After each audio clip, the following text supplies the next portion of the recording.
They said the Williams mansion was the pride of Abuja. Its marble floors gleamed like calm water beneath chandeliers that never seemed to dim. From a distance, it looked peaceful, as if the walls themselves slept under the quiet hum of wealth. But those who lived inside knew that silence could lie. It could breathe. It could watch. Welcome to Spiritual African Stories, the home of captivating African folktales, supernatural mysteries, and deeply emotional stories inspired by the heart of our culture. Here, every tale carries a spirit, stories of love, betrayal, power, and redemption that connect the physical and the spiritual worlds. Before we begin, make sure you hit the like button, subscribe, and turn on the notification bell so you never miss a story that will move your soul and stir your imagination. Amaka Williams moved through the house before dawn, her bare feet brushing against the cold floor. She had always loved mornings, the only time the air felt light, before voices and memories began to fill the corridors. Outside, mist crawled over the wide lawn, and from somewhere in the distance came the faint call of a muezzin, floating above the city's early traffic. Abuja was awake again, but inside the mansion, time held its breath. Amaka stopped beside the grand piano in the sitting room. She traced a finger along the polished wood, wiping away dust that wasn't really there. For years she had fought to keep this house perfect, every corner shining, every flower trimmed. It was her way of pretending that perfection could keep away what she feared most. But lately, no amount of cleaning could chase away the whispers. They had begun weeks ago.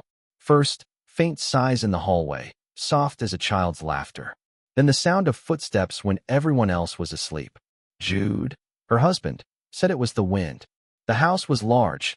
Old homes groaned, he said. But Amaka knew what she heard. She knew what she felt when she stood alone at night. The sensation of eyes watching her from the dark corners, the air heavy with something unsaid.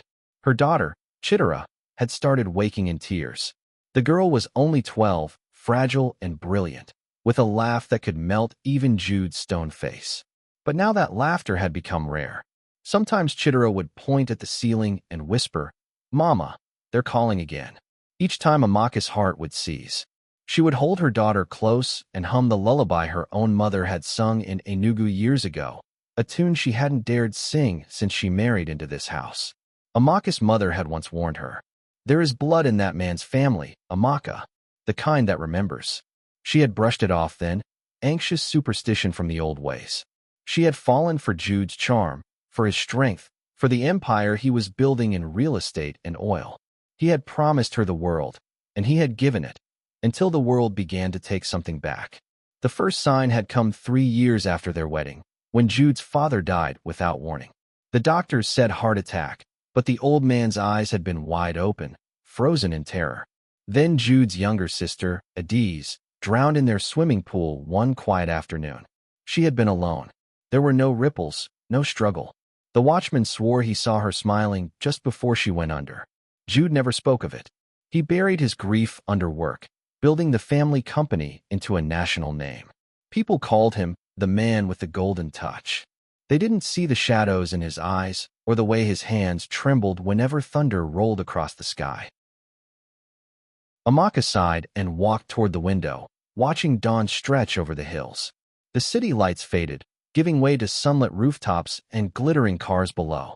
From this height, she could almost forget the unease that crept into her chest each night. Almost. Behind her, a voice broke the stillness. "Mama." She turned sharply. Chidera stood in the doorway, her nightdress clinging to her small frame. Her eyes were wide, glazed with sleep and something else, fear. "Come here, my love," Amaka said softly, kneeling. "Bad dream again." The girl nodded. They were whispering again. In the walls. Amaka pulled her close, feeling the child's heartbeat flutter against her own. "It's just the wind, my darling. The house is old. The wind talks sometimes." Chidera shook her head. "No, Mama. It said your name." For a moment, the room seemed to dim. Amaka's throat tightened. "My name." The child's whisper trembled. It said, "Amaka must pay." Silence fell so heavy that even the morning birds outside seemed to hush. Amaka forced a smile, stroking Chidera's hair. "Shoo, you dream too much. Let's get you ready for school." But inside, her mind screamed. Later that morning, Jude emerged from his study, phone pressed to his ear, his brow lined with exhaustion.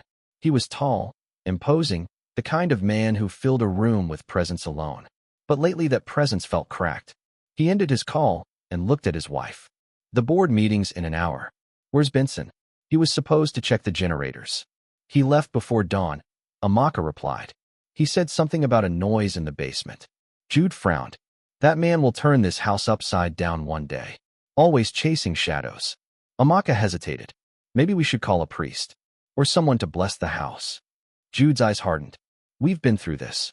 You know I don't believe in such things. My father filled this place with enough superstition to drown us all. We're not going down that road. She lowered her gaze. And what if it's not superstition? He looked at her for a long moment, then turned away. Then it's something we'll handle, the way we handle everything, quietly.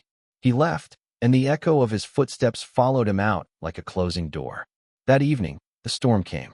Abuja's skies darkened, heavy with rain that fell in thick, angry sheets. The mansion shuddered under each flash of lightning. Amaka sat by the window, counting seconds between thunderclaps, her heart mirroring the rhythm. Chidera was asleep upstairs, or so she thought. A sound drew her attention, a faint hum, like a tune carried through the corridors. It was the same lullaby she used to sing. Her blood turned cold. Slowly she rose, following the sound through the long hallway, past portraits of the Williams ancestors lining the walls. Their painted eyes seemed to watch her. The melody grew clearer, coming from the old wing, the part of the house no one entered since Jude's father died there. The air was thick, stale. She reached the door and pushed it open. Inside, the lights flickered weakly. The room smelled of dust and something metallic, like rust or blood. At the far corner stood Chidera, barefoot, her night dress wet from the rain seeping through a cracked window. She was humming the lullaby in a low voice, her eyes closed. Chidera. Amaka rushed forward, grabbing her shoulders. What are you doing here? The girl blinked, as if waking from a trance. Mama, he told me to come. Amaka's voice trembled. Who told you? The man in the wall. Amaka pulled her back, heart racing. There's no man in the wall, Chidera. You're dreaming. But before she could say more, the light flickered once, then died. Darkness swallowed them whole. A gust of cold air brushed past her cheek, carrying a whisper that wasn't her daughter's. Amaka. The voice was low, mournful, and close, too close. She spun around, clutching Chidera. The whisper came again, this time clearer. Blood remembers. Thunder cracked overhead, shaking the room. When the lights flickered back, the wall behind the old dresser was wet, as if rain had seeped through the concrete. But it wasn't water. It was red. Amaka froze. The streak ran down in uneven lines, forming shapes that looked almost like letters. She stepped closer, trembling. The smear read, "Repay what was taken." Her scream tore through the storm. By the time Jude returned, the power was out, and the mansion lay silent again. Amaka sat on the floor of the old room, Chidera in her arms, rocking back and forth. Jude knelt beside her, alarmed. What happened? What's this? She pointed weakly at the wall, but the writing was gone. Only a faint stain remained. It was there, she whispered. I saw it. It said we must repay. Jude held her by the shoulders. You need rest. This cursed talk is getting into your head. No, Jude, she cried. It's real. It's starting again. He hesitated, looking into her tear-streaked face. For a brief second, something in his eyes wavered, fear he refused to name. Then he straightened. Enough. Tomorrow, we're bringing a doctor. For both of you. He left the room, his footsteps heavy, but his mind far from calm. In the hallway, he paused by his father's portrait, the old patriarch staring back at him with painted solemnity. For the first time, Jude thought he saw the faint curve of a smile. Upstairs, as Amaka tucked Chidera back into bed, she noticed the girl's hand clenched tight around something. Gently, she pried it open. Inside was a small pendant, ancient, bronze, shaped like a coiled serpent biting its tail. Amaka gasped. She had seen that symbol once before, in a story her grandmother told about a forbidden pact sealed with blood generations ago. Chidera stirred and murmured, Mama, he said this keeps me safe. Amaka looked at the pendant again, her pulse pounding. Who gave it to you? The man in the wall. Morning returned like a fragile truce. The storm had washed the streets of Abuja clean, leaving the air sharp with petrichor and the faraway hum of traffic. But inside the Williams mansion, nothing felt renewed. The servants moved quietly, eyes lowered, afraid to draw attention to the tight, brittle silence that hung over the household. Amaka moved through the kitchen mechanically, pouring hot water into the teapot, her hands trembling so slightly she had to steady them on the counter. Jude had left early again, claiming an emergency meeting. That was how he fought his demons, by hiding behind business. But she could feel them still, pacing through the house, whispering under the marble floors. Chidera sat at the breakfast table, pale and distracted. The bronze pendant lay on the napkin before her. Its dull surface caught the sunlight like an eye. Amaka hated looking at it, yet she couldn't take it away. Each time she tried, the child would shake violently until she put it back. "Did you dream again?" Amaka asked gently. Chidera nodded, sipping her tea. "He was standing by the gate this time. I couldn't see his face, but he was calling our name." Amaka forced a calm tone. "It was just a dream, my darling." But Chidera's next words pierced the morning. "He said he's almost free." The teacup slipped from Amaka's hand and shattered. Hot tea spread across the tiles. She gasped softly, then gathered herself, kneeling to pick up the shards before the girl could see her fear. Almost free. The phrase felt like a key turning somewhere deep in her memory. Later that day, while Chidera napped, Amaka went into the attic for the first time in years. Dust motes danced in narrow shafts of light. The smell of old wood and forgotten stories filled the air. She searched through chests, boxes, stacks of newspapers, until she found what she didn't know she'd been seeking.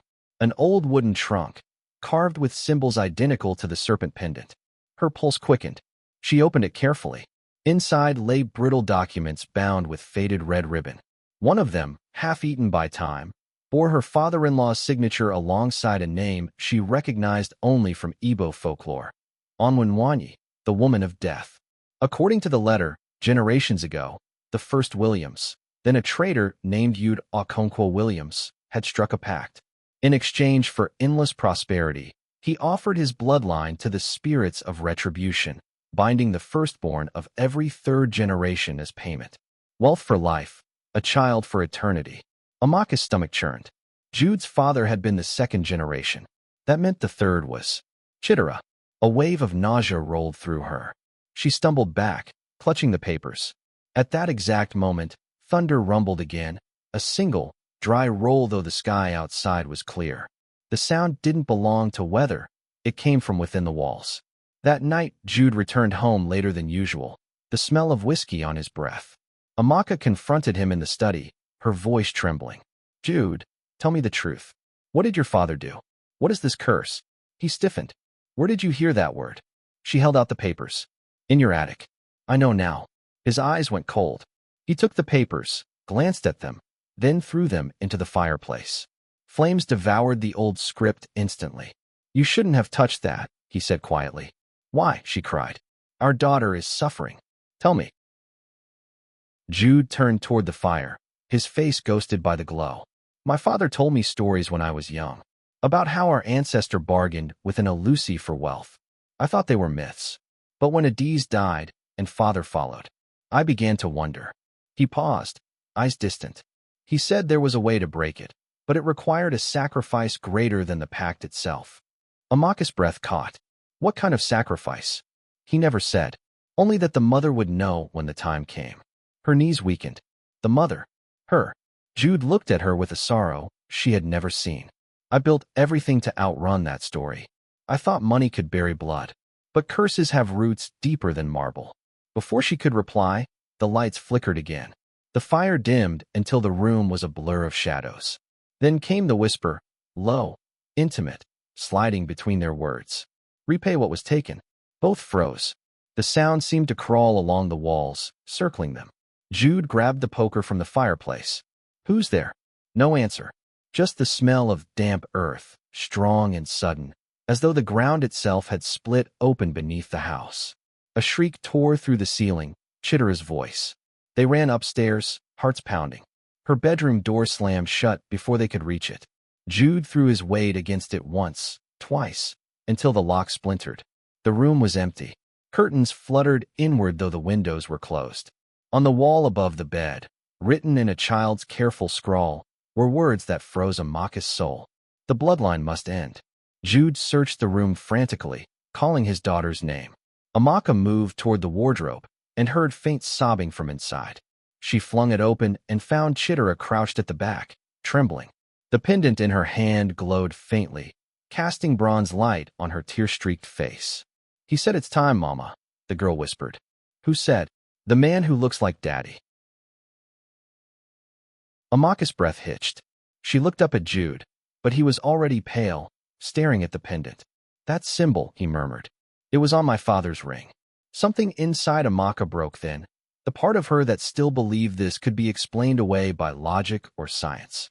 She gathered her daughter and held her close. "It's all right, my love. Mama's here." But she could feel it now, humming beneath their skin, a pulse that did not belong to any of them. The house seemed to throb with it. That night Amaka could not sleep. She wandered the halls until she found herself back in the forbidden wing. The air was colder there, and every step echoed as though the walls were hollow. She stopped before her father-in-law's portrait. His eyes, once stern, now seemed almost alive. "Why us?" she whispered. "What did you take?" A faint crack spread across the canvas, splitting the old man's painted mouth. From it drifted a sigh so soft it could have been the settling of the frame, or a word escaping the past. "Repay." Amaka fled the room, but the sound followed her, soft, persuasive, unhurried. When she reached the hallway, she saw Benson, Jude's brother, standing at the end with a candle. His face glistened with sweat. "You hear it too?" he asked. Amaka nodded weakly. "It's the curse." He stepped closer, voice low. "Then we must end it. There's a shrine our grandfather built in Anambra, deep in the hills. Father told me once that the key to the curse lies there. Why didn't you tell Jude?" Benson's smile was bitter. Would he listen? He believes money can silence spirits. "But I'll go. I'll find out what was promised." Amaka stared at him, uncertain whether to trust him. Benson had always been ambitious, too eager for inheritance. Yet desperation left her no choice. "Bring me anything you find," she said. "Please." He nodded and disappeared down the corridor, the candlelight shrinking until only darkness remained. When Amaka returned to her room, she found Jude awake, sitting by the bed, head in his hands. "She's burning," he said hoarsely. Chidera lay restless, her skin fevered, eyes moving beneath closed lids. The pendant had turned black. Amaka touched it and felt a sting, as if the metal were alive. Jude looked at her, helpless. "If this curse is real, tell me what to do." Amaka brushed her daughter's hair back, tears spilling. "There's always a price. We must find out what it wants." As midnight drew near, the lights died completely. Only the moon's glow seeped through the curtains. Then, from every wall, the whispers returned. Hundreds of voices, murmuring the same phrase over and over until the house vibrated with it. "Repay what was taken, repay what was taken." Amaka covered her ears. Jude shouted for the servants, but none came. The whispers grew into a low chant, rhythmic and almost sorrowful. Then Chidera sat upright, eyes open but unseeing. Her lips moved in perfect harmony with the voices. "Repay what was taken." Amaka cried out and shook her. "Wake up, baby. Please." The girl's gaze fixed somewhere beyond her mother. "He waits in the earth," she said softly. "He said the debt was sealed in blood." Lightning flashed again, but no thunder followed. The air was utterly still. And then, from beneath the house, something knocked. Once, twice, like a hand demanding entry. Amaka clutched her child tighter, heart pounding in her throat. Jude moved to the window, staring out at the dark compound below. The guardhouse light was flickering. For a moment he thought he saw a figure standing in the rainless yard, motionless, face turned upward. When the next flash of lightning came, the figure was gone. The house did not sleep again that night. Each corridor breathed. Each window quivered as though the walls themselves were whispering a prayer too ancient for human tongues. By 3 a.m., the lights had returned, but no one dared to move. Amaka sat beside her daughter's bed, one hand clutching the child's wrist, the other gripping her rosary so tightly that beads cut into her palm. Jude paced the floor like a man trapped between logic and fear. Every creak of timber felt like a threat. When dawn finally came, it did not bring relief. It brought Benson. He burst into the room, shirt torn, mud streaking his trousers, eyes wild. I found it, he gasped. I found the shrine. Jude grabbed him. Where? What did you see? Benson trembled. The old compound in Anambra, the one father forbade us to visit. There's an altar built into the rock. The same serpent symbol carved all over it. And names, our names, written in old blood. Fathers, Adi's, and Chidera's. Amaka's heart stopped for a moment. What does it mean? Benson swallowed hard. The spirit's promise was broken. Someone in our line tried to cheat death. The offering was taken, but the pact was not renewed. The spirits are collecting what's owed. Jude stepped back as if struck. Cheat death? You mean father? Benson nodded slowly. He made a second bargain before he died. He begged the spirits to spare his son's child, Chidera, and offered another in her place. Amaka's voice was barely a whisper. Who? Benson hesitated. Mother. The word fell like a stone into a still pond. Silence rippled outward, heavy and endless. Jude's jaw tightened. You're lying. Benson shook his head. I saw her ring buried beneath the altar. He traded her life to save the next generation. But that broke the original vow. Now the curse doesn't want a child. It wants the one who carries a mother's love. The one willing to give everything. Amaka felt the world tilt. The mother will know when the time comes. Those had been the old man's words. A scream echoed from the hallway. They ran out to find one of the housemaids kneeling by the staircase, pointing at the wall. Crimson lines were appearing again, fresh, glistening, as though written by invisible fingers. The words formed slowly, deliberately. The mother knows. Amaka staggered backward. It's me, she whispered. It wants me. Jude caught her arm. No, we'll leave this house. Now. But the house had other plans. The doors slammed one by one. The windows shattered inward, scattering glass like rain. A wind howled through the corridors though the day outside was still. The whispers rose into a single voice, deep, resonant, neither man nor woman. Repay what was taken. Blood for blood. Love for life. Chidera began to scream again upstairs. Amaka broke free from Jude's grip and ran, skirts tangling around her legs, heart pounding against her ribs. She found the girl floating inches above the bed, hair lifted by an unseen current. The pendant hung in midair, spinning, glowing with blinding bronze light. Put her down. Amaka cried. Take me instead. The light dimmed slightly, as though listening. Jude rushed in behind her, shouting, Leave them alone. He grabbed the pendant and was thrown across the room. His body hit the wall with a sickening thud. Amaka fell to her knees beside her daughter. Please, she whispered into the air. You took everything from this family. Take me and end it. The whisper that answered was almost tender. A mother's heart is the doorway. Pain lanced through her chest. She felt warmth spreading under her ribs, the slow bloom of something pulling, tearing. Images flooded her mind. Women she did not know, standing in firelight, offering their palms, their tears, their souls to unseen powers. Generations of mothers bound by the same secret prayer. Chidera's voice cut through the haze. Mama, don't. Amaka smiled weakly. You'll live, my darling. That's all that matters. She pressed the pendant into her daughter's hand. Keep this. When it glows again, you'll know I'm near. Then she rose, every breath a battle, and faced the darkness gathering in the corners. Take me, she said again. End the curse. The air folded inward. A column of black light erupted, swallowing her whole. Jude screamed her name, but there was nothing to grasp, only the echo of wind and the faint scent of rain. When the light vanished, Amaka was gone. Chidera lay sleeping peacefully, the fever broken. The house was silent for the first time in years. Days later, after the doctors left and the servants returned, Jude wandered through the empty halls. He could still feel her presence in every room, a warmth that lingered just beyond reach.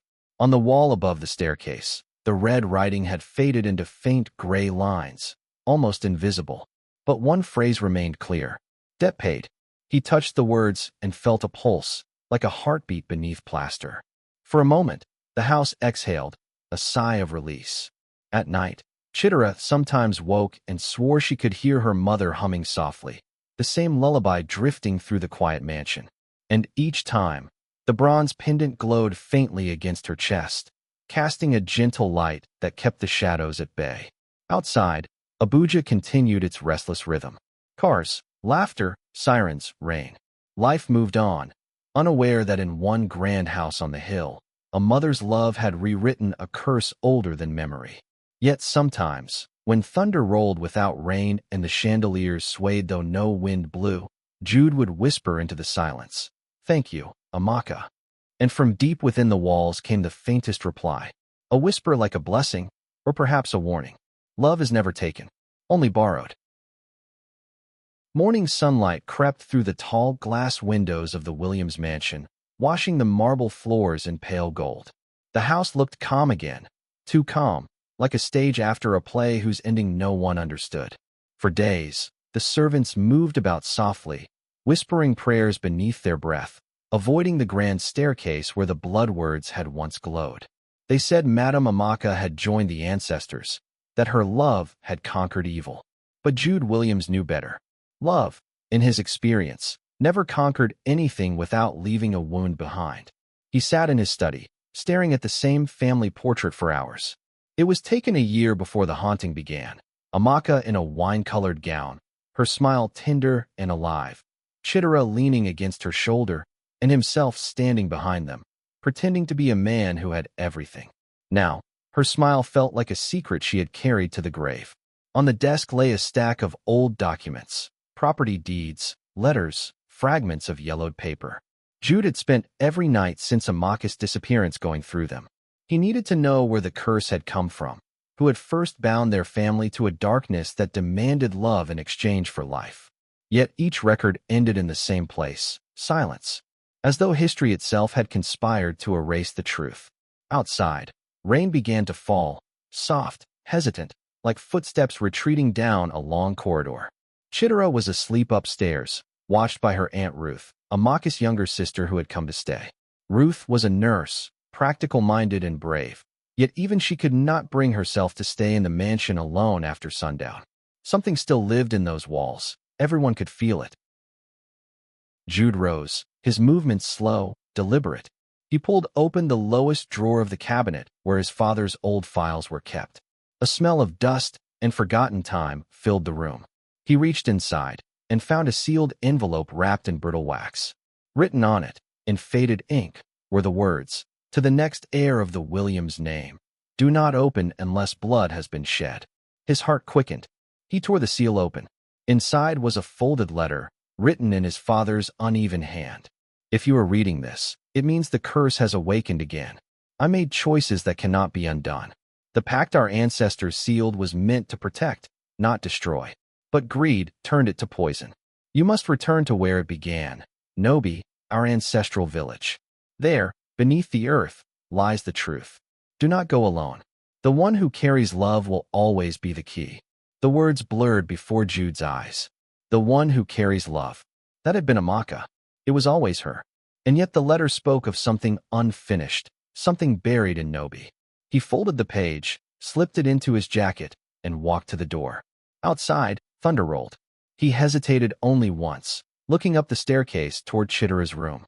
Then he whispered, "I'll bring her peace," and stepped into the storm. The road to Nobi was long and narrow, cutting through red earth and thick green forest. The rain had turned the soil into a slick ribbon of mud, and his tires slid more than once as he drove deeper into the countryside. Every mile seemed to strip away the layers of wealth and civilization he had built his life upon. Glass towers and paved streets gave way to small villages with tin roofs and smoky kitchens. Children waved as his SUV passed. Elders stared with wary curiosity. By late afternoon, he reached the village square. It was quiet except for the distant rhythm of drums from somewhere beyond the trees. A group of men sat beneath a mango tree, talking in low voices. When they saw him, one of them stood, a tall man with gray in his beard and sharp, cautious eyes. "You are from the city," the man said. "What brings you to Nobi?" Jude introduced himself. "I'm looking for the Williams compound. My father was Namdi Williams." The man's expression changed. He motioned the others to stand aside. "Follow me." They walked in silence down a narrow path flanked by overgrown hedges and leaning mud walls. The air was heavy with moisture, the scent of earth and old wood mixing like a memory long buried. They stopped before a rusted iron gate, half swallowed by vines. The man pushed it open with effort, and the sound groaned through the quiet like a sigh. Inside stood the remnants of an old colonial house. Its roof sagged, its walls bore streaks of moss. The windows were hollow sockets staring into nothing. Jude felt an odd pull, like the air itself recognized him. "This is the Williams compound," the man said. "No one has lived here since your father left. People say the land remembers." Jude turned to him. "Who are you?" "My name is Obina. I was your father's friend, at least until he stopped listening to warnings." "Warnings about what?" Obina looked toward the forest. "About the covenant. He tried to break it." Jude's throat tightened. "Tell me what you know." The man gestured toward a small wooden shrine at the far end of the compound. Its paint had faded, but the serpent carving was still clear. "Long ago, before your family had wealth, your ancestor Chukwamika Williams made a pact with the spirit of the river. He offered a promise that his lineage would prosper, that none of his descendants would ever know hunger. In return, the spirit demanded a token of love every generation, a life freely given by one who loved most." Jude's pulse quickened. "A life freely given. You mean a sacrifice?" Obina nodded. "Your father was the last to offer one, but he was also the first to cheat. He gave another's life without consent. The spirit's justice is patient, not merciful. It waits until love is strongest before collecting." Jude stared at the shrine.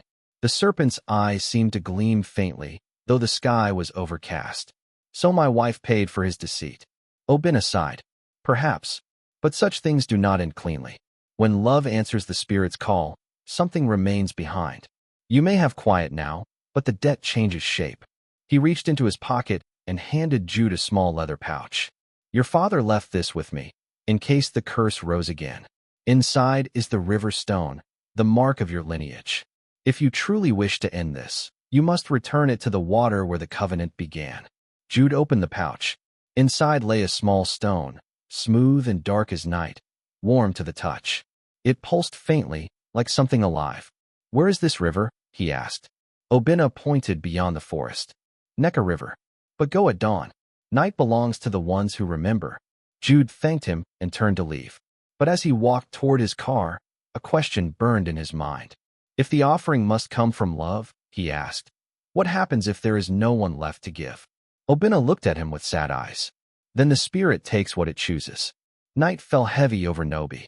Jude found a small guest house at the edge of the village, a simple structure with a generator that coughed to life only when needed. He took a bath in cold water and sat by the window, watching fireflies blink over the fields. The letter lay open on the table beside him, beside the river stone and the leather pouch. He turned the stone over in his palm, feeling its faint heartbeat. In the silence, a whisper stirred. "You cannot trade one love for another." Jude froze. The voice was faint, almost part of the wind. He looked around the small room. Nothing. Only the hum of night insects. He told himself he was tired, imagining things. But when he looked at the window pane, his reflection was not alone. Behind his mirrored face stood a woman's silhouette, faint and luminous, eyes sorrowful. "Amaka," he whispered. The reflection smiled sadly and vanished. He dropped the stone. It rolled across the floor, stopping by the door, glowing softly for a moment before fading. He knew then that this journey was no longer about curiosity. It was a summons. And Amaka, wherever she was, wanted him to finish what she began. At dawn, the forest was wrapped in mist. Jude parked by the edge of the dirt road and followed a narrow footpath down toward the river. Birds cried overhead. The air smelled of wet earth and wild mint. He walked until he heard the rush of water. The Neka River shimmered between walls of green, its current slow but strong, its surface smooth as glass. The serpent symbol carved on the old shrine flashed in his memory. He stepped closer, holding the stone tightly. "If this is what you want," he murmured, "take it. Take the curse, take the name, just let my daughter live free." He raised his hand to throw the stone into the river, but before he could release it, the water rippled. From the center of the river rose a shape, misty, human, yet not. A woman's form, her face shifting like liquid, her voice a melody woven from water and grief. "The debt is not mine to take," she said. "It belongs to the heart that chose deceit." Jude's voice shook. Then tell me how to end it. You cannot end love, the spirit answered. But you can cleanse its shadow. To do so, you must return what was stolen. I have nothing left to give. You have memory, the voice replied. You have blood. Both carry the truth. The mist folded inward, and the river stilled. When the ripples cleared, Jude saw something glinting beneath the water, a bracelet he recognized instantly. Amaka's rosary bracelet, the one that vanished the night she was taken. He knelt, reached into the cold water, and touched it. The moment his fingers brushed the beads, the world tilted. He was no longer by the river. He stood in a dimly lit room, the ancestral house, restored to its former glory. Candles flickered in the corners.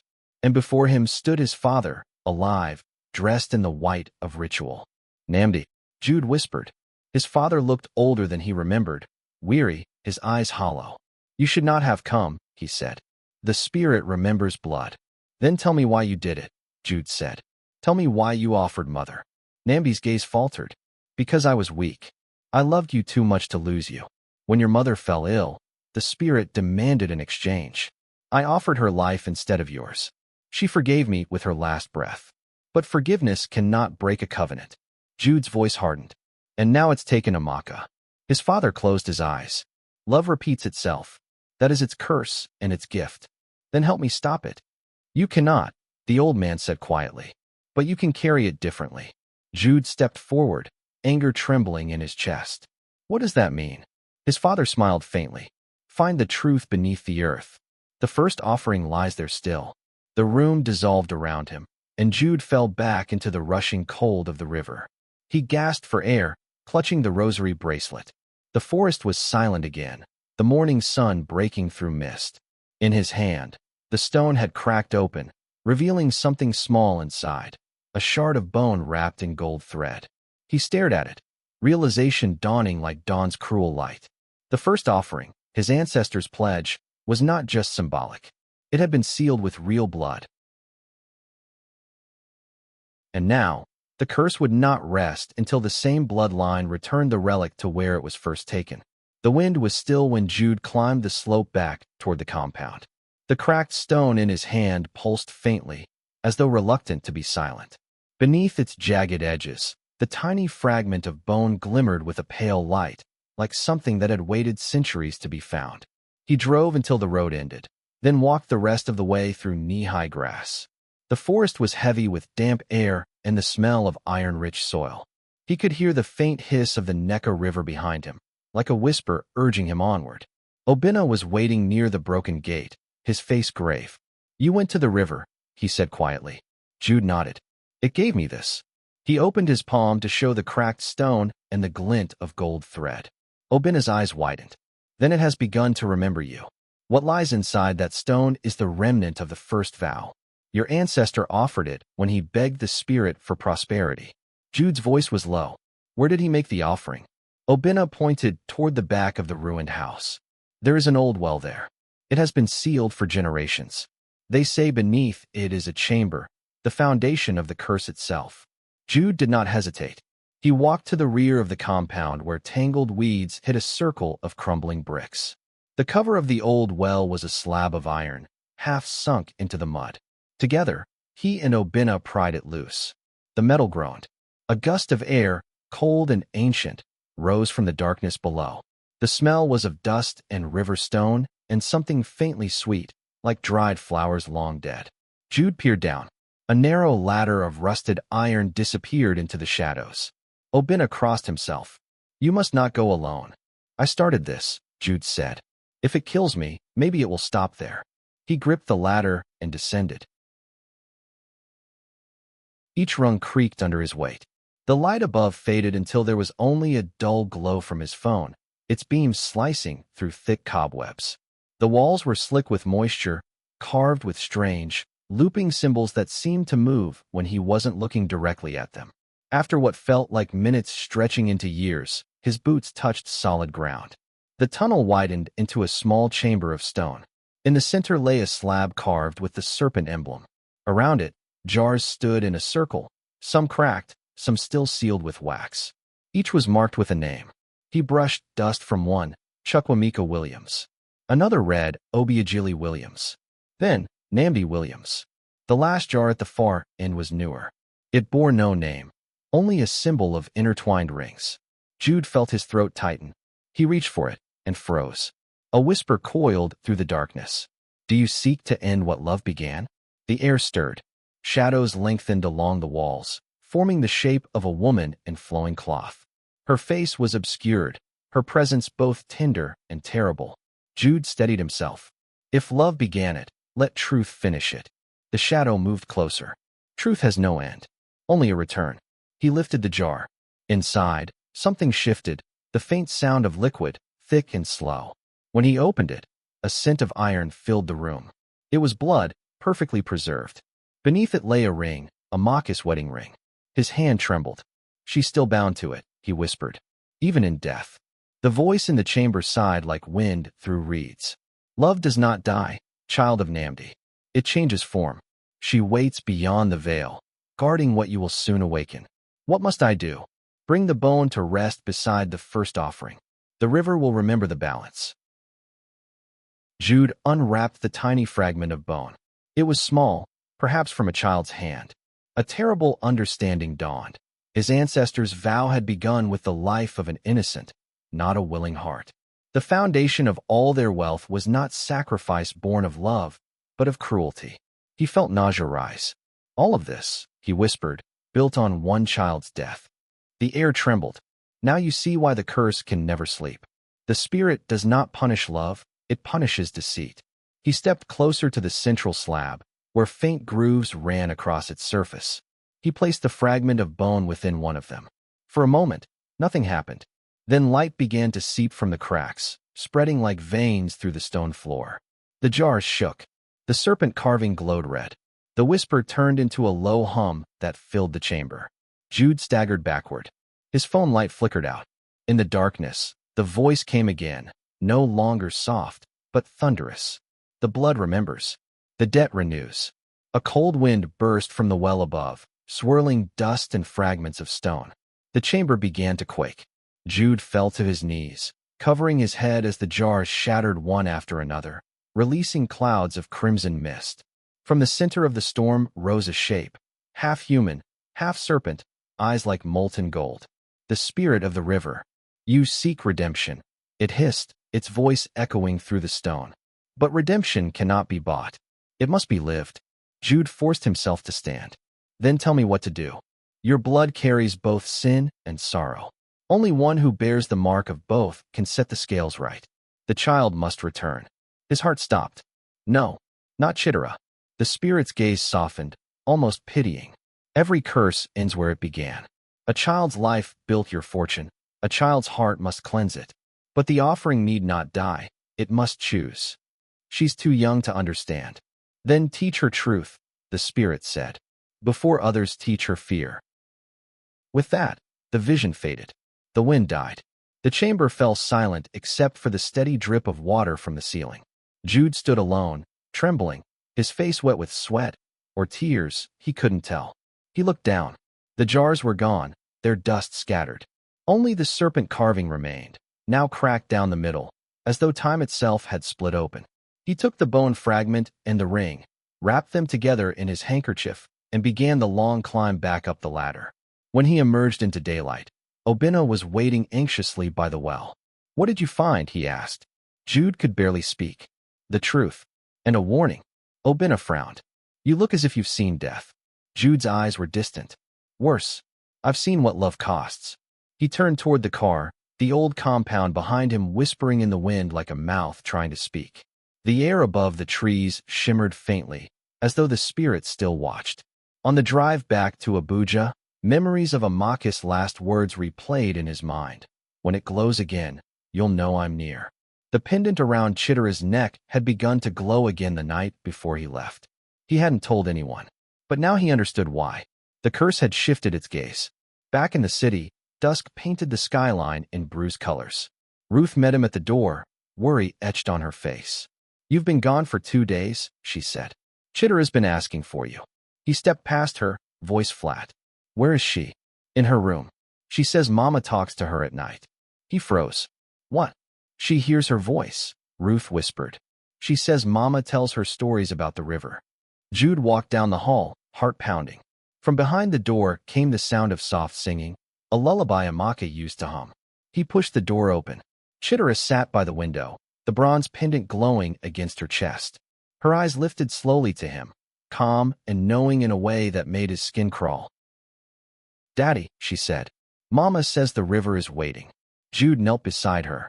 "What else did she say?" "That you'll take me there soon, and that I shouldn't be afraid." He closed his eyes, the weight of generations pressing down like a hand on his throat. "Chidera," he said softly, "if Mama ever tells you to follow her, promise me you'll wait for me first." She nodded, but her gaze drifted toward the window, where raindrops began to fall against the glass, each one glowing faintly before fading.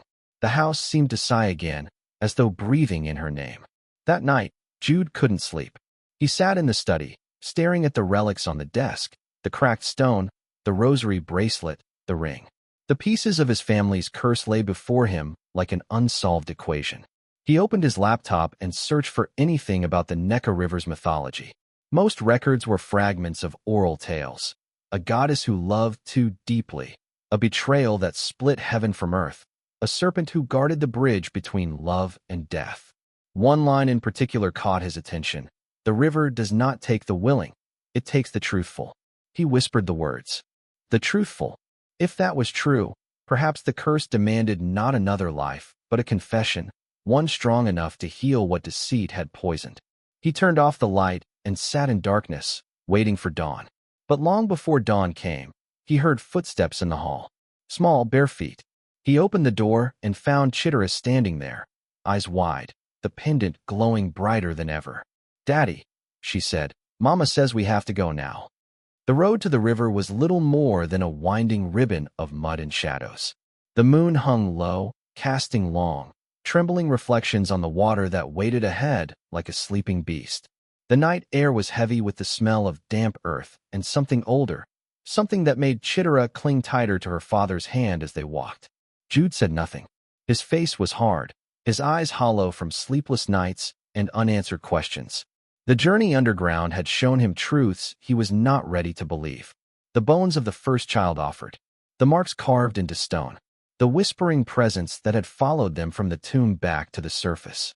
And now, as the river stretched before them, he felt that same whisper crawling inside his mind. "Daddy," Chidera said softly, her voice trembling. "Do you hear her?" Jude froze. The wind shifted, and in it, he thought he heard a faint hum, like a lullaby. The same one Amaka used to sing before bed. It floated over the dark water, carried by the current and the ghosts of their lineage. "Yes," he whispered. "I hear her." They stepped closer to the bank. Fireflies blinked in the reeds like lost souls trying to find their way home. The villagers had warned them not to come here after sunset, but Jude no longer feared the living. It was the dead he had come to face. He carried with him a small wooden box wrapped in cloth, the one they had found beneath the mansion's altar. Inside it lay a lock of hair, brittle with age, and a small clay idol shaped like a woman holding a child. When he touched it, the idol felt warm, pulsing faintly, like it had a heartbeat. He placed the box gently on the ground.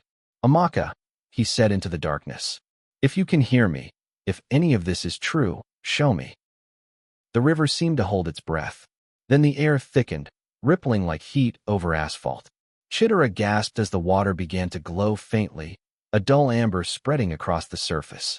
A figure began to form, a woman standing knee-deep in the current, her dress flowing like liquid smoke, her hair cascading down her shoulders. Her eyes were soft but sad, filled with the kind of love that hurts. "Amaka," Jude said again, falling to his knees. The figure smiled, but it was not joy. "You should not have come, Jude." Her voice was like the wind through dry leaves. "The curse does not end in discovery. It ends in sacrifice. You know this." Jude shook his head. "No more sacrifice. No more pain. Tell me how to stop it." Amaka's form wavered. The glow of the river deepened, turning red at its edges. "The blood that binds must be offered freely," she said. "The curse was born from betrayal, from greed. It cannot be undone by reason, only by the same love that first gave it life." Chidera took a step forward. "Mommy." Amaka turned to her daughter. For a moment, her form steadied. and the warmth in her eyes seemed almost human. "My child," she whispered, "you carry what I carried. The mark of the firstborn. The river has waited for you." Jude sprang up, his voice breaking. "No, you can't take her." Amaka's expression softened, and tears shimmered like glass on her cheeks. "You don't understand. The curse was never meant for vengeance. It was meant as a test. Every generation must face the same choice, to give or to lose everything." Jude's voice trembled. "I've already lost you. Don't ask me to lose her too." The spirit raised her hand, and the river swelled, a slow, spiraling motion that pulled at the edges of the shore. The glow grew brighter, painting their faces in red and gold. The sound of whispers filled the night, voices of ancestors, of children unborn, of women crying through centuries. Chidera stepped forward again. She didn't seem afraid. "Daddy, it's okay," she said quietly. "Mommy says it's the only way." Jude turned to her, desperation cracking his voice. "No, baby, she's wrong. We can fight this. We can break it another way." But Amaka's voice rose over the wind. "Love cannot be broken, Jude. It can only be given." The water surged upward, and suddenly, Chidera was no longer beside him. Jude lunged forward, his hand plunging into the river, his screams swallowed by the roar of the current. For a moment, he saw them, mother and daughter, standing together in the glow, holding hands. Then, the light vanished. Silence fell. The river was still again. Only the moon watched as Jude collapsed onto the muddy bank, sobbing into the darkness. His hands shook as he opened the box one last time. The idol inside had cracked cleanly down the middle, the clay hollow and lifeless. He didn't know how long he stayed there. Hours, maybe. When the first streaks of dawn broke over the trees, the air felt lighter somehow. The weight that had hung over his family for generations seemed to have lifted, replaced by something bittersweet, like the calm after a long storm. Then he heard it. A child's laugh, soft, familiar.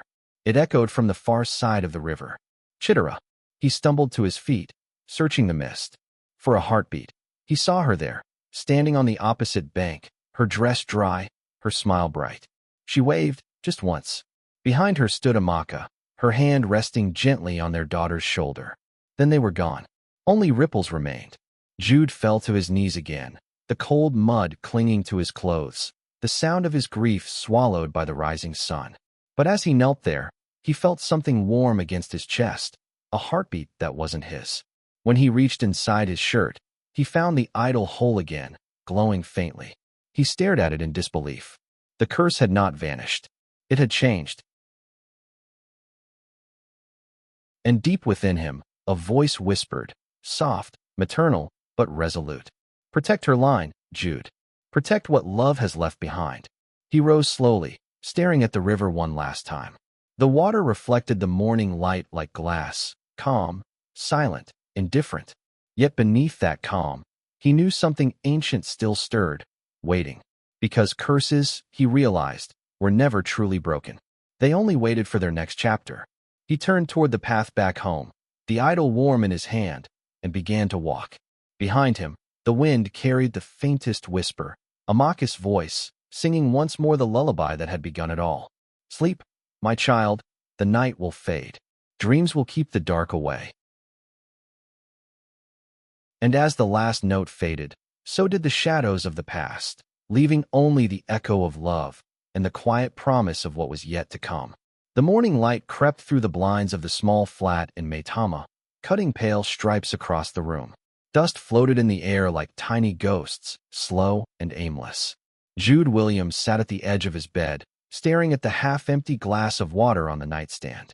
The city outside was already awake, cars groaning through traffic, hawkers calling, the distant rhythm of a world that had forgotten him. It had been 8 years since the night by the river, 8 years since the water had swallowed his daughter and returned silence in her place. In those years, Jude had sold the mansion, dismissed the remaining staff, and built this quiet, anonymous life far from the shadows of his wealth. The newspapers had written about the reclusive billionaire who vanished. They had speculated, madness, grief, scandal. None of it mattered. All that mattered was that the curse had gone quiet. At least, that's what he told himself. But lately, the quiet had begun to breathe again. It started small, a soft humming sound in the corners of the room at night, the same lullaby Amaka used to sing. Sometimes, he'd wake to find the water in his cup trembling as if stirred by an invisible hand. The lights flickered, but only when he whispered his daughter's name. He told himself it was imagination, the mind's way of surviving loss. But deep down, a part of him knew the truth. The river's promise had never truly ended. That morning, as he sat in silence, his phone buzzed on the table. A message. Unknown number. Mr. Williams, this is Dr. Ruth Namani from the Heritage Genetic Institute. We need to discuss the results of your recent DNA submission. Please call back immediately. He frowned. The test had been routine, part of a medical checkup his assistant had scheduled months ago.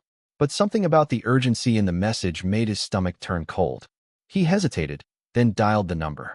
Dr. Ruth, he said when she picked up. Her voice was professional, calm, but carried a tremor of unease. Mr. Williams, thank you for calling. I need to verify something with you. Are you aware that your DNA shows a sequence that doesn't correspond to any known human mitochondrial pattern in our database? Jude was silent. The room seemed to close in. She continued. We thought it was contamination, so we ran it again. But the same anomaly appeared. There's something else in your lineage, something we can't classify. I was wondering if your family has any history of. He hung up. His heart pounded. He knew what she would ask next, and he knew he had no answer that would make sense in a scientific report. That evening, the city darkened under a sudden rain. Jude stood by the window, watching the streets blur in silver streaks. His reflection looked older, hollow-eyed. He had tried to bury the past, to drown it in silence and prayer. But the past was not content to stay buried. When he turned from the window, he saw her. At first, it was only the shape of a small figure standing in the corner near the old family portrait he kept hidden behind a curtain. But then she moved, and he saw her face, Chidera's, exactly as he remembered it the night she disappeared. He couldn't breathe. Chidera. The figure didn't answer. She only smiled faintly and lifted a finger to her lips. Then, as the thunder cracked, she vanished. The next morning, Jude packed a small bag. He told himself he was only visiting the old estate to confront his fears, to prove they were just memories.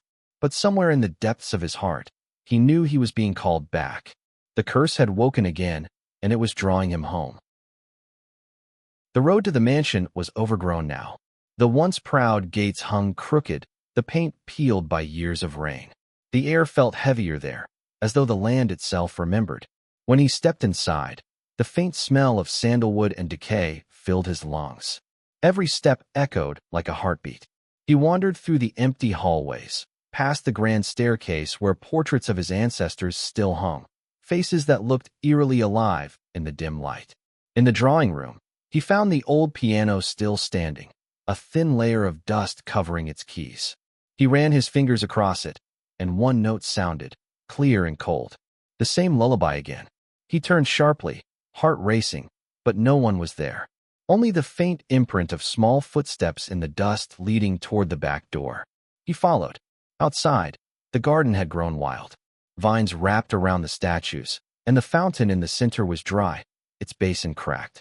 But the air felt alive, thick with whispers, like the house itself was breathing. He moved slowly, drawn toward the far end where the old shrine once stood, the place Amaka had always avoided. When he reached it, he stopped. The shrine was gone, but in its place stood a tree, tall and gnarled, its trunk split by lightning long ago. At its base lay the idol, the same one he had carried from the river 8 years ago. He had buried it himself, deep in the woods behind his flat. Yet here it was again, untouched, glowing faintly under the shadow of the tree. A whisper stirred the air. Protect her line, Jude. His breath caught. The voice was Amaka's. He knelt, reaching for the idol, but as his fingers brushed it, pain shot through him. The ground beneath his knees trembled. A thin crack opened in the soil, and from it rose a faint mist, curling upward like breath from the earth. Through the haze, he saw images, not visions, but memories older than him. A woman kneeling in the same spot centuries ago, offering her child to the river in exchange for her husband's life. The ancestors watching, the blood sealing the pact. He saw himself, his family, woven through that unbroken chain. And then he saw something new. A young woman, alive, modern, standing in a hospital corridor, her eyes mirroring his own. She held a child in her arms, swaddled in white. The image faded, but the voice remained. The line continues, Jude. She bears your name, but she does not know your curse. He gasped. Who? Who is she? The voice fell silent, leaving only the sound of the wind. The idol dimmed, its light fading into the soil. Jude stumbled back, heart pounding. A granddaughter? He had no children left, or so he believed. Could one of his estranged relatives have carried the bloodline forward? The thought filled him with both hope and dread. As he stood there, the silence of the garden deepened, and from somewhere beyond the tree, he heard a faint cry, the cry of a baby. It lasted only a moment, but it was enough. The curse had not ended. It had moved on. He turned back toward the mansion, gripping the idol like a talisman, and whispered to himself, "Then I will find her, before it finds her." Far above him, in the canopy of the tree, something stirred, a dark shape, barely visible. Eyes opened where there should have been none.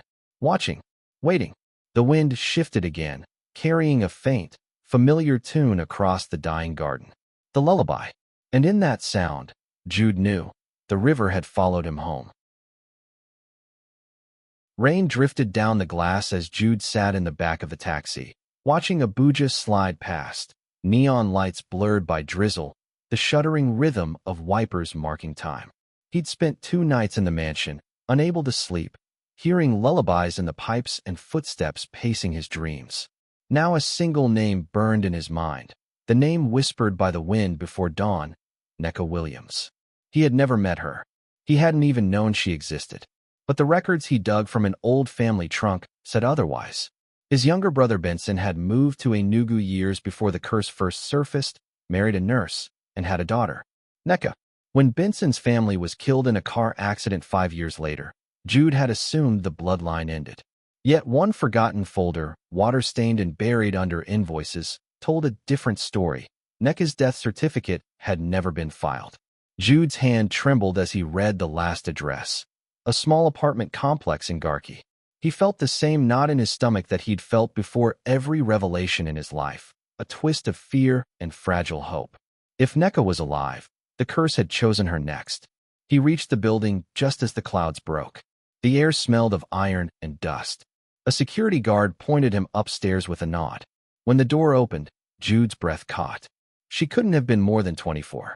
Her skin had the golden hue of the Williams line, and her eyes, those soft amber eyes, were unmistakably Amaka's. She smiled politely, unaware that her face alone was enough to drag his heart back through years of memory. "Good evening, sir. Can I help you?" He hesitated. "My name is Jude Williams. I'm a relative."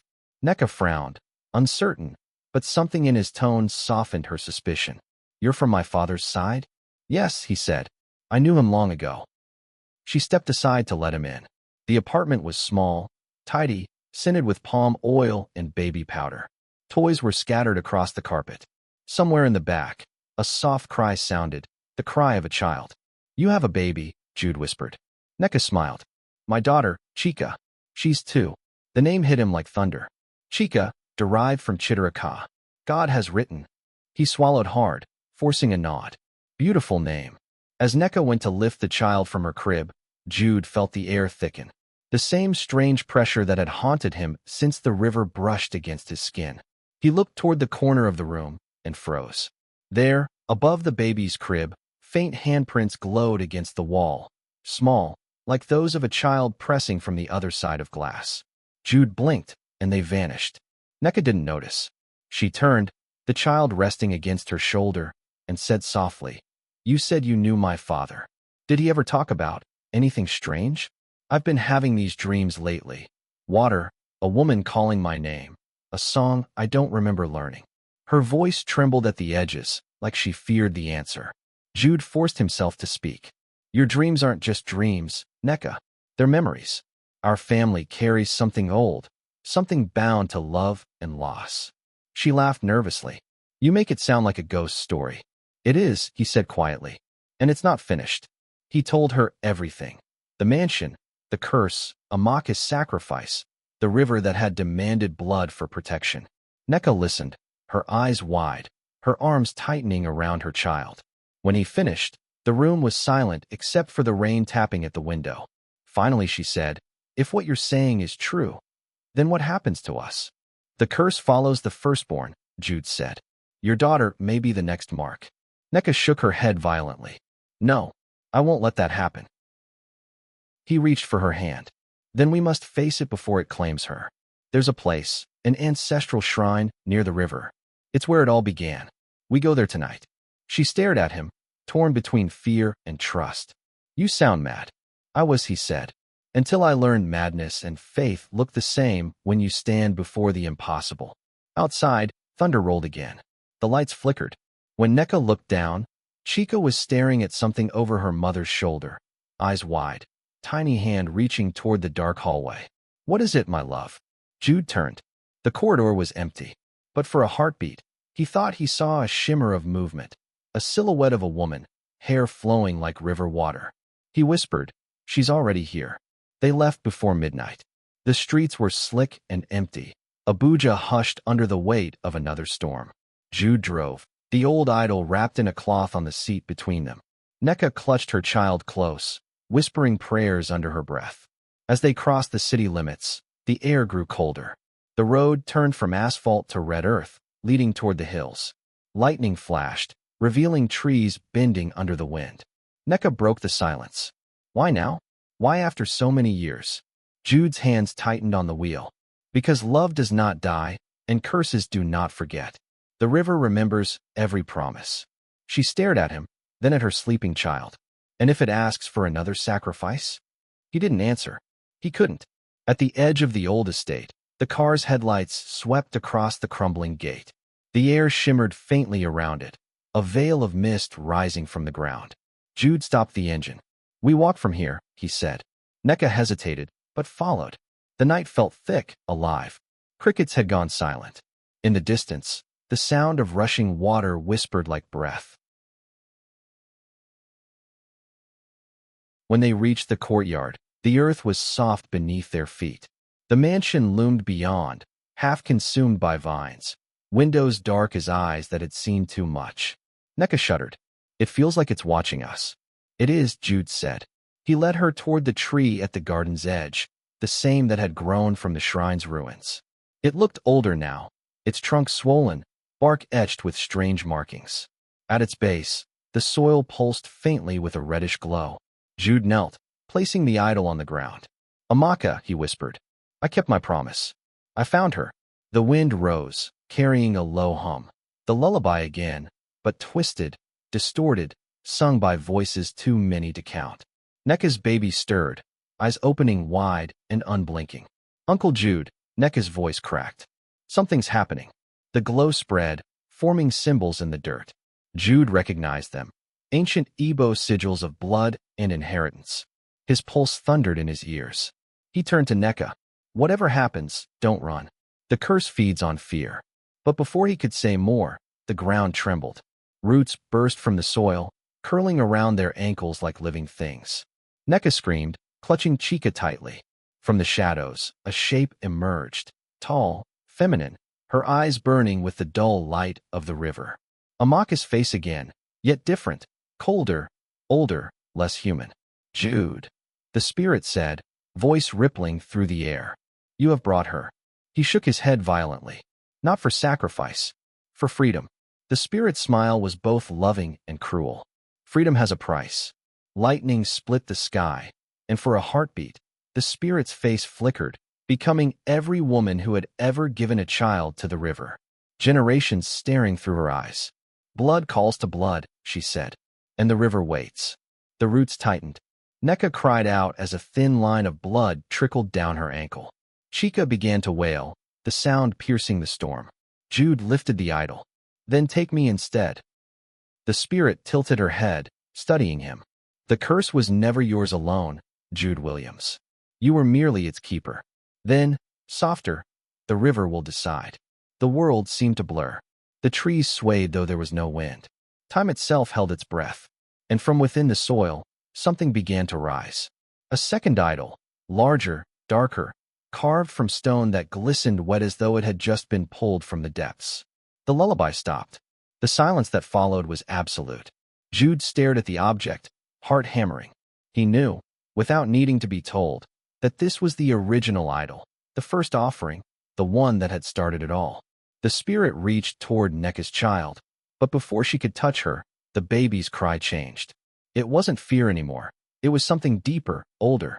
The sound vibrated through the air like a chord struck on a hidden string. The spirit froze. Jude realized, with dawning awe and terror, that the sound wasn't just a cry. It was a song. The same lullaby, sung back to the spirit.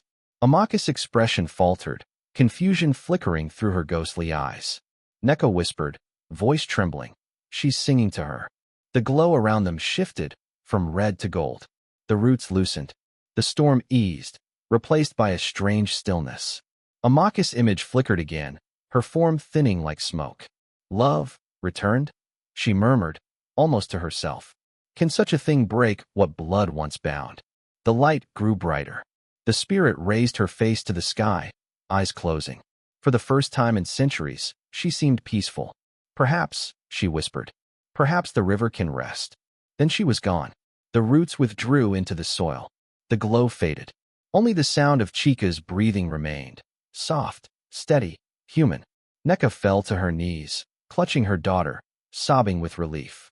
Jude stood over them, trembling, the idol in his hand now cool and lifeless.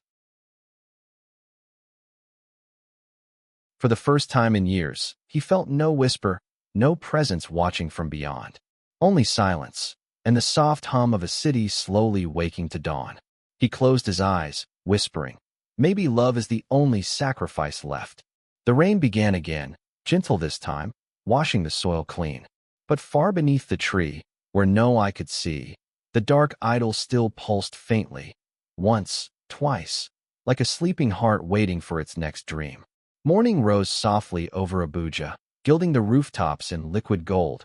But the Williams mansion sat beneath a film of silence so deep it seemed to resist the sun itself. The once proud home had changed. The laughter that once drifted through the courtyard was gone. Servants moved quietly now, their footsteps measured, their voices low.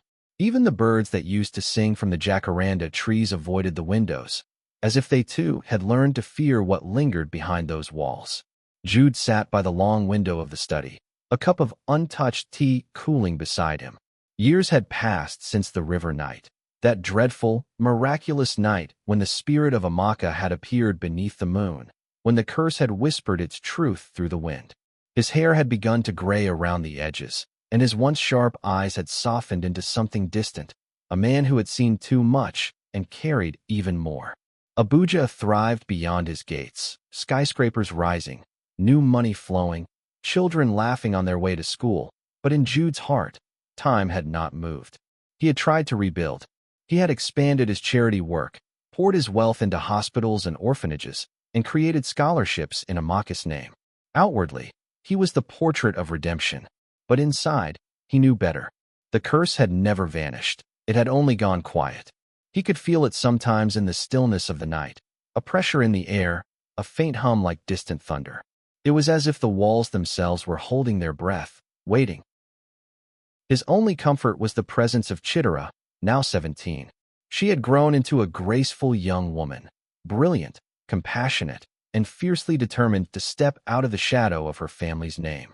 She often spent her days at the community center, teaching children to read and painting murals on the cracked walls of forgotten neighborhoods. To her, the mansion was just a house, not a home. But she loved her father dearly, and even when silence fell heavy between them, she understood that silence was his way of holding her close. That morning, she entered the study quietly, barefoot, with sunlight chasing her steps. "Papa," she said softly, "you haven't eaten." Jude smiled faintly, his lips barely curving. "I will, my dear. Soon." "You said that yesterday," she teased, setting a small tray beside him. "You know, I could cook for you now. You don't have to rely on the chef for everything." He looked at her for a long moment, seeing both Amaka's warmth and his own sorrow reflected in her eyes. "You shouldn't have to take care of me, Chidera. You have your own life to live." She leaned against the window frame, gazing out at the garden. "You say that like I'm going somewhere." Jude turned back to the view, the still pond, the empty chairs where Amaka used to sit with her tea, the garden that had grown wild since she was gone. Sometimes, I wish you would, he said quietly. Somewhere far from this place. Somewhere it can't reach you. Chidera frowned. You mean the curse? The word hung in the air like smoke. She had grown up hearing fragments, whispers from the staff, bits of conversations cut short when she entered a room. She had always known there was something that stalked her family, something unsaid that shaped her father's moods. Jude nodded slowly. It's quieter now, but it's not gone. Our blood remembers what it owes. Chidera stepped closer, her voice gentle but firm. Then let me help. Maybe it's not something we should keep running from. He looked at her, a flicker of fear behind his weary calm. You sound like your mother. She smiled. Then maybe she's still speaking through me. Jude turned away before the ache in his chest could betray him. He wanted to believe that Amaka's spirit still lingered, not as a haunting, but as a guardian. But sometimes, late at night, he wondered if even she was trapped within the same circle of suffering, bound to the same curse that had consumed generations before them. That evening, a soft rain began to fall over Abuja. The air grew heavy, and the scent of wet earth filled the house. Chidera was in her room reading when she heard a sound, faint at first, like someone whispering her name. She froze, listening. It came again, clearer this time, from the direction of the mirror near her bed. Chidera. She turned slowly, her heartbeat thundering in her chest. The mirror was fogged, though there was no heat in the room. And in the fog, a shape began to form, delicate at first, then sharp. It was a woman's face, her eyes soft and sorrowful. Chidera stepped closer, breath trembling. Mother! The reflection did not move its lips, but the whisper filled the air again. It begins again. Then the image rippled and vanished, leaving only her frightened reflection. She ran to Jude's room, breathless and pale. Papa, it happened again. I saw her, Mama. She spoke to me. Jude was already awake, his face grim. Tell me exactly what you saw. She said, it begins again. For a long moment, neither spoke. Only the sound of rain filled the silence. Jude rose, moving to the window. Outside, lightning flashed, brief, white, almost blinding. I prayed this would never touch you, he said finally. But maybe the curse doesn't come for the guilty alone. Maybe it comes for anyone who carries our name. That night, sleep refused to come. Jude sat alone in the dark, the storm flickering through the glass, each flash of light revealing something new, shadows that didn't belong, movement in the corner of his eye. Once, he thought he saw Amaka standing near the door, her dress stirring as if caught in wind. But when he blinked, she was gone. By morning, the rain had stopped, leaving the air thick and gray. Jude went to his study, pulling out the old chest he had kept locked for years. Inside were letters, faded photographs, and the journal Amaka had kept before her death. Her handwriting was delicate, neat, full of tenderness. But near the end, the tone changed. The words grew frantic, sentences breaking off mid-thought. The voices grow louder. The house remembers. I think I understand now. It was never about punishment. It was about balance. Jude's hands trembled as he turned the pages. One line caught his eye, underlined twice. The first sacrifice was love itself. The curse was born to protect it. He stared at the words for a long time, his mind spinning. Protect? How could a curse protect anything? Then he saw something else, a small, folded note tucked between the pages. In Amaka's handwriting, it read, When the dust settles, look to the child who dreams of water. A chill crept down his spine. Chidera had always been drawn to water, rivers, fountains, the sound of rain. As a child, she used to sit by the koi pond for hours, tracing circles on the surface with her fingers. He folded the note and placed it in his pocket. He didn't yet understand what Amaka meant, but he knew this was not coincidence. Later that day, Chidera found him standing at the edge of the garden pond, staring at his reflection. You're thinking of her again, aren't you? She asked. Jude nodded. She left me a message. Something I should have seen long ago. Chidera knelt beside him, dipping her hand into the cool water. Maybe she's trying to tell us it's time, that the story isn't over. The ripples from her hand spread outward, distorting their reflections. For a fleeting second, Jude thought he saw another face in the water, eyes too bright, smile too knowing. Then it was gone. As dusk settled over the city, the mansion grew darker than usual. The power flickered, lights dimming, and from the walls came a faint sound, like breathing. Jude and Chidera exchanged glances. "Do you hear that?" she whispered. He nodded slowly. "Yes, and I think it's calling us back." To where? Neither of them knew. But deep inside, Jude could feel it. The past was no longer content to stay buried. The dust was rising again, and when it settled this time, it would not be the same. The storm outside gathered strength once more, wind howling against the glass. The last light of evening flickered out, leaving the house in near darkness. And somewhere within that darkness, a familiar voice whispered softly, loving, sorrowful, inevitable. "Jude, the circle must close." Jude rose slowly, heart pounding, his daughter's trembling hand in his. The calm had ended. The storm had returned. And this time, it was coming for them both. Night fell again before either father or daughter dared to sleep. The words in Amaka's journal stayed with them like an echo that refused to fade. When the dust settles, look to the child who dreams of water. By dawn, Jude had made up his mind. He told Chidera to pack lightly. The driver was dismissed. He said they would take the old truck themselves. It was the same vehicle that had carried him back from Anambra years earlier. They drove out of Abuja as the city yawned awake. The highway shimmered with morning heat, the air thick with the smell of dust and diesel. Jude said little, but Chidera could feel the weight in his silence. Each mile seemed to press him further inward, into some memory he had never escaped. Hours later, they turned off the main road toward a forgotten stretch of red earth. The truck groaned as they climbed a hill lined with dying baobab trees. At the top lay the ruins of the family's ancestral compound, the one Jude had sworn never to return to. Vines curled over the broken walls. A shrine sat half buried in weeds, its clay offerings cracked by sun and time. The air carried a stillness that made the skin prickle, as if the land itself remembered every secret spilled upon it. Chidera stepped out first, her shoes sinking into soft soil. "This place feels alive," she whispered. "It remembers us," Jude replied. "Our blood began here." They walked past the courtyard and into what remained of the main hut.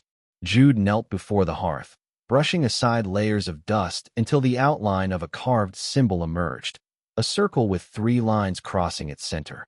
"The seal," he murmured. "My grandfather said it marked the covenant. No one was to break it." Chidera touched the carving. The wood was cold, almost damp, and under her fingers it seemed to pulse faintly, like a heartbeat. She drew back quickly. "Papa," it moved. He looked at her with fear and awe. "Then the curse is listening." Inside the hut, the air thickened.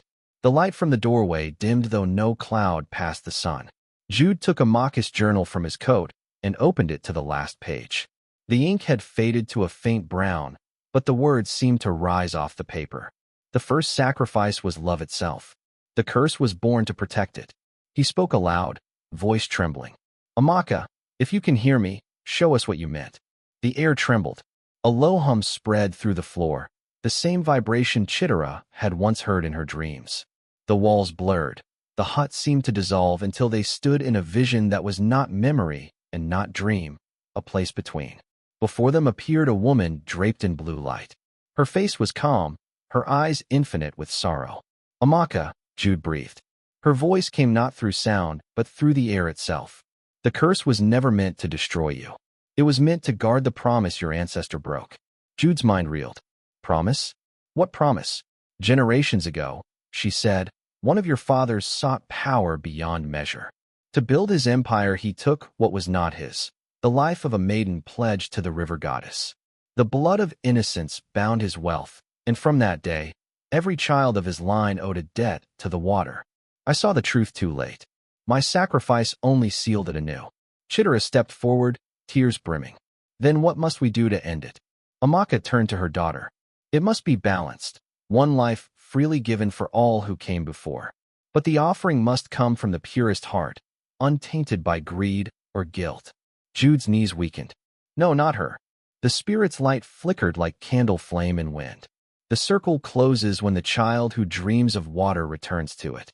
Chidera looked at her father, her face steady though fear shimmered behind her eyes. "If this will free us, I will do it." Jude grabbed her hands. "No, I lost your mother to this madness. I won't lose you too. Amaka's presence dimmed, her voice fading. The river waits, Jude. If the debt is not paid before the next moon, it will take what it chooses. Then she was gone. The hut returned, silent and cold.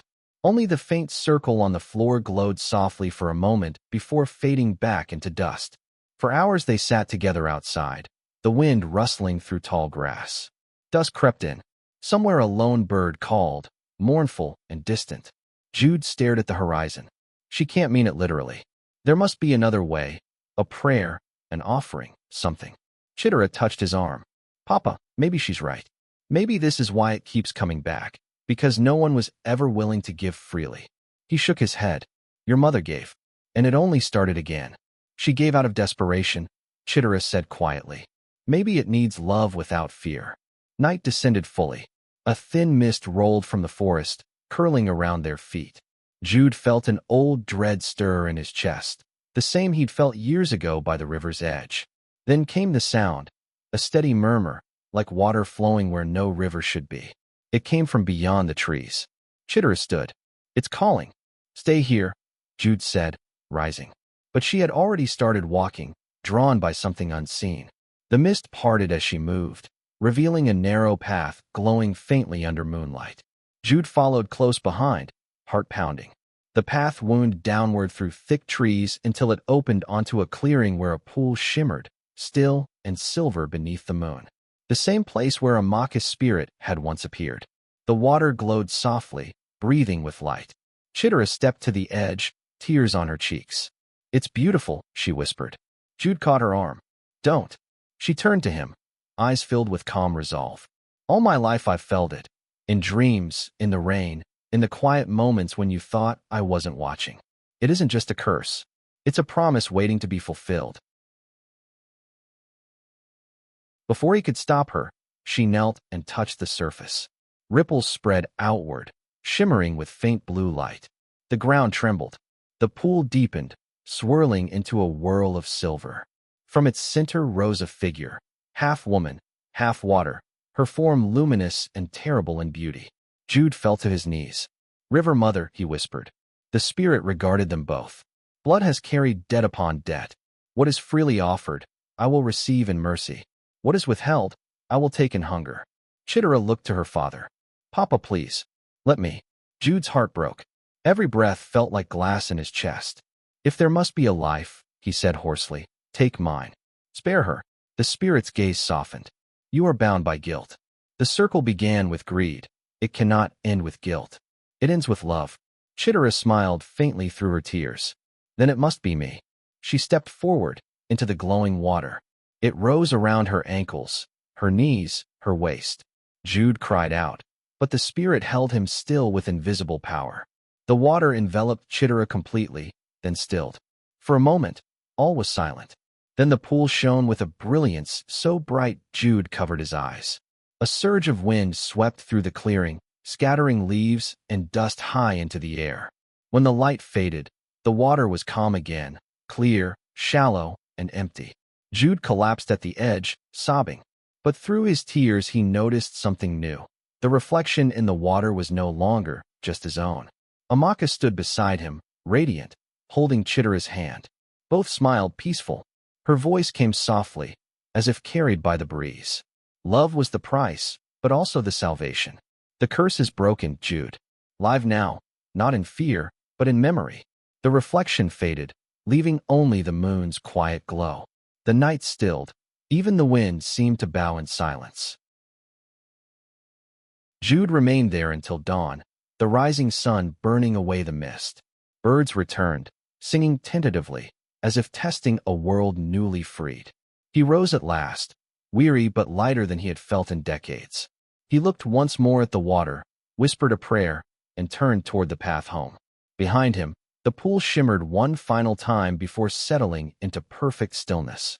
And in the distance, the first rays of morning touched Abuja, gilding it in gold, as if the city itself was taking a long, deep breath after years of holding it in.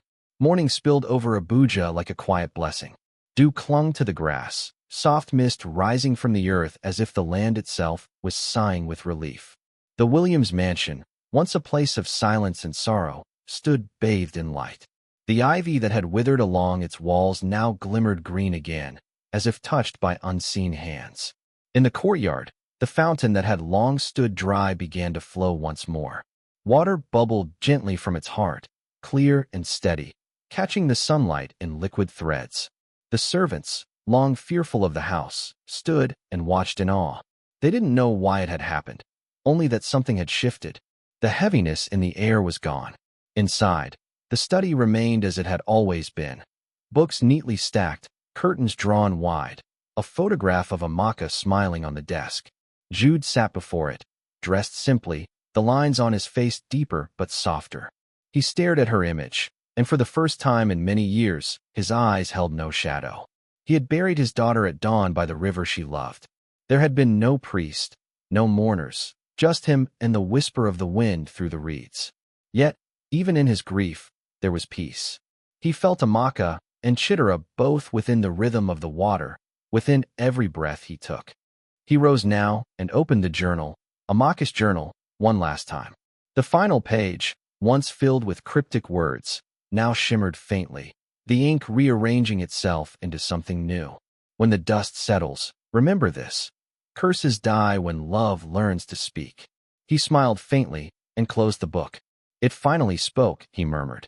Outside, he walked through the garden. The pond that had once rippled with ghostly reflections now mirrored only the sky, wide, open, endless. The jacaranda trees were in bloom again, purple petals falling like soft rain. Children's laughter floated from the street beyond the gates, real, human, alive. Jude stood there listening, feeling something inside him uncoil, something he hadn't felt since the day he first held Chidera as a baby. Hope. He turned his gaze toward the horizon. In the distance, Abuja's skyline gleamed, towers of glass catching the rising sun. For the first time, he saw it not as a monument to power, but as a home to millions of stories, of loss, of love, of redemption. He knew his story would fade from the tongues of people. In time, the legend of the Williams curse would dissolve into rumor, then into myth. But the river would remember. The river always remembers. He made his way down the long path behind the mansion, toward the small stream that wound through the woods, a tributary of the same river that had taken Amaka and Chidera. He knelt beside it and dipped his hands into the cool water. The ripples spread, and for a moment he thought he saw something shimmer beneath the surface, two figures walking hand in hand through light. Then the image vanished, and only the water remained. "Thank you," he whispered, "for loving me enough to end it." He stayed there until the sun climbed high, until the shadows of the trees grew short and the air warmed with life. That night, as he prepared for bed, the mansion hummed with a strange, gentle energy. It wasn't the cold unease of before, but something softer, like the lingering memory of a lullaby. Jude lay down and closed his eyes, and in his dream he saw Amaka standing beside the river, smiling, her hand outstretched. Chidera was beside her, laughter in her eyes, the wind in her hair. He reached for them, and though he could not touch them, he felt no sorrow, only gratitude. When he woke, the morning light was golden. A bird sang from the window ledge. He rose slowly, looked around the quiet room, and whispered a prayer under his breath. Then he walked outside, down the garden path, past the fountain, and toward the gate, toward the world that waited beyond. The gate creaked open. The city greeted him with life. Car horns, voices, the smell of rain on dust. Somewhere nearby, children were playing by a roadside puddle, splashing, laughing. Jude paused and smiled. One of the children turned, eyes bright, and for a second he thought he saw Chidera's face. He blinked, and she was gone. He knew then that the river had kept its promise, not as a curse, but as a guardian. The debt had become a blessing, one that whispered quietly through generations. Love does not vanish. It transforms. He turned down the street, walking slowly, the morning sun behind him casting a long, gentle shadow. Above him, clouds drifted like soft sails. The world moved on, alive and unburdened. And somewhere deep beneath the city, the river flowed, calm, eternal, carrying the memory of a mother's sacrifice, a daughter's courage, and a father's redemption. When the dust finally settled, All that remained was love. And the river remembered. If this story touched your heart, take a moment to breathe it in. Because every legend we share carries the soul of our ancestors, whispering truths we've almost forgotten. Here on Spiritual African Stories, every tale is more than fiction. It's a journey through mystery, faith, and the unseen threads that bind family, destiny, and the spirit world. If you felt the river in this story, the echoes of love, or the lessons hidden between the shadows, know that you're part of a growing circle that believes stories can heal, awaken, and remind us who we are. Before you go, don't forget to like, subscribe, and turn on the notification bell so you never miss the next story born from the heart of Africa's spirit. Share this video with someone who still believes in redemption, in love that defies time, or in the quiet power of forgiveness. Drop your thoughts in the comments. What did the river remembers mean to you? Your voice helps keep these stories alive, and the ancestors listening.